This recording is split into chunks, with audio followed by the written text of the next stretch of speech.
بهترین نقش خودت به نظرت کدوم بوده؟ من یاغی رو خیلی دوست داشتم. یاغی مدیر اون کمپه؟ بله.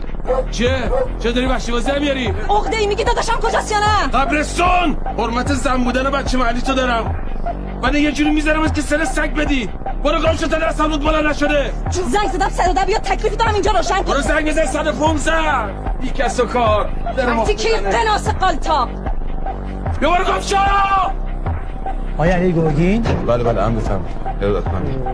شما زمانی که شما دیشب تو محل با چند نفر دنبال داشتون کردید. بنده به شما عرض کردم که بنده دیروز تا الان اینجا بودم.